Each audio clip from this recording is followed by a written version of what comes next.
Ashama akkam jirtan jirra jirtu kabajamtootaa fi jaalatamtoota daawwattoota viidiyoo kanaa akkamitti ooltan akkami bultan akkami isaa kana geessan kan isiniif guyyaa kan isiniif galgala kan isiniif ganama bakkaa fi kallattii jirtanitti nagaa fi kabaja jaalala guddina tokkummaa argachuun gammachuun isiniif haa heddummaatu jecha guyyaa har'aan tanaa ergaa bareedduu takka qabadheen isiniif dhufe keessattuu warroonni garee dhaabbata network marketing industry keessatti affeeramtanii dhuftan warroonni carraa bareedaa milkaa'aa hawwataa kana argattanii dhuftan hundi keessanuu jalqaba irratti baga gammaddan isiniin jechuun barbaada. Ichirraa hafe jechuudha guyyaa har'aan tanaa warroottan carraa bareedaa kana argattanii sodaachaa jirtan akkasumatti immoo hojii kana eegaluudhaaf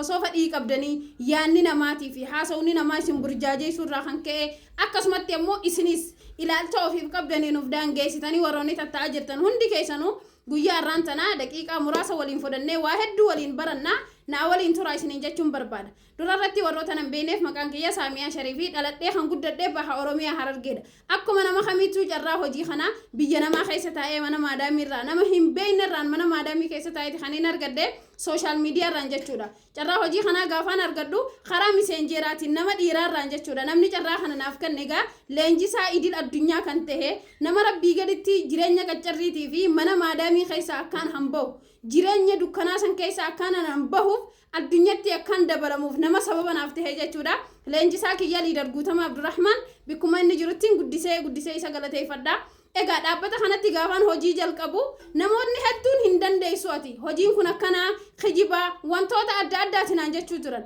garuu wanti takkittiin ani gaafadhe ani dhaabbata kana keessa hojjechuudhaaf maaltu narraa barbaachisa tokkoffaa irratti ani hin baranne barumsan qabu ani naman baratini namaan hin baratin yooniin tahee dhaabbata kana waliin hojjechuun hin danda'a qofa jechuudha gaafiin ani gaafadhe hojii kana hojjechuudhaaf sadarkaan barnoota keetis hin daangeessu amantaa fi saalaa fi umriin ta'es hin daangeessitu hojii kana waliin hojjechuudhaaf ati nama taatee uumamtee mul'ataa fi abjuu qabaannaan gahaadha wanni inni naaf deebise jechuudha. Kanaaf hojiin kun kiyyaa hojiin ani uumameef hojii kana jeetiin gammachuu guddaatu natti dhagahame egaa osoon hin shakkin amaneen jalqabe garaagarummaa mana maadaamii keessa waggaa 3 ture garaagarummaa kaampaanii kana keessa waggaa 3 ture dhaabbata kana waliin turtii waggaa 3 qabu mana maadaamii keessa turtii waggaa 3 hin qabu jechuudha. Mana maadaamiitis dalageetiin ture waan ta'eef achuma keessa taa'eeti kan hojii kana eegale waan ta'eef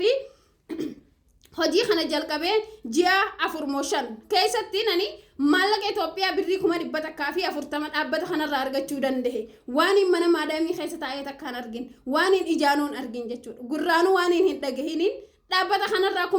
140 kaampaanii kanarraa argachuu danda'eetiin jira jechuudha ji'a muraasa keessatti osoo hin waggaa hin gahin. So kanaafi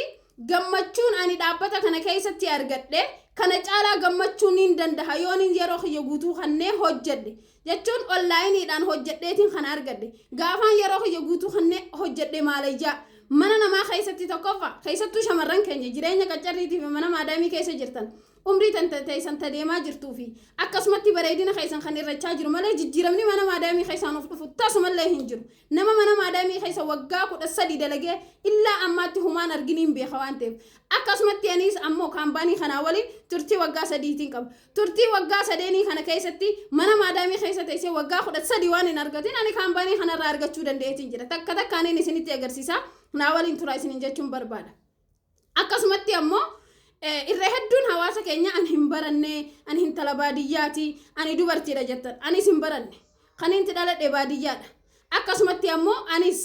akkuma keessanitti mana maadaamii keessa ture jechuudha. Sadarkaan barnoota keetiis hin daangeessu maaliif hojii kana keessatti carraa ofii argatte dabarsitee namaaf kennuudha malee barreessii fi dubbisiin hin jirtu. Sadarkaan barnoota keetii eenyummaan kee waraqaan digrii teetii ati wanni si gaafatamu takkallee nu hin jirtu hojii kana hojjechuudhaaf. Dhaabbata kana dhufee galiiniin ani torbeedhaan irraa argadhuun alatti bara 2025 badhaafamtuu konkolaataa doolaara 5,000 ta'uu danda'eetiin jira. Appilaayinoonni kiyya injifatanii jiran saayilaanoonni kiyya namoonni waliin hojjedhu injifatanii jiran waan isaan danda'an anis ni danda'a jeen furadhee amanee hojjedhe waan hin hojjedheef argadhe makiinaan kaampaaniin nama badhaasa kaampaaniin kun makiinaa nama badhaasa gaafa jiru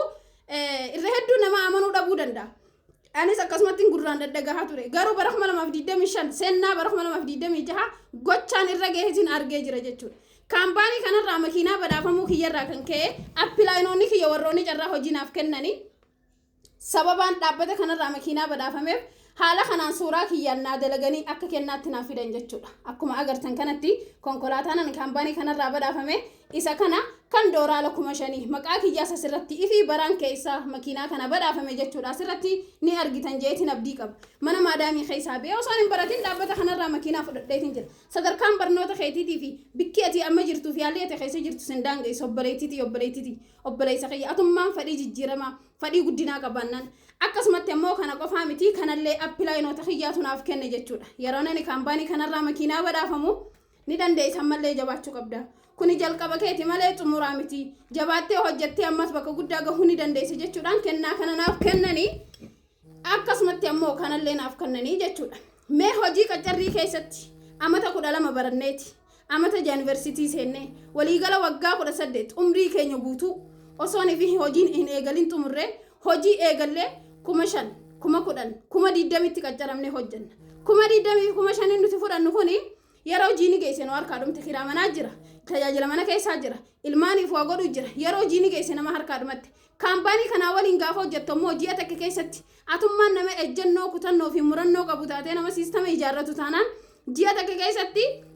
torbeedhaan argattee torbee takka keessatti dooraala 5,000 argachuu ni dandeessa wanti sidaan geesse hin jirtu kanaaf jireenya qacarriitiin hin shawwadamin yoo kaampaaniin kafaltii atiin argattuun malatti makiinaa si badhaase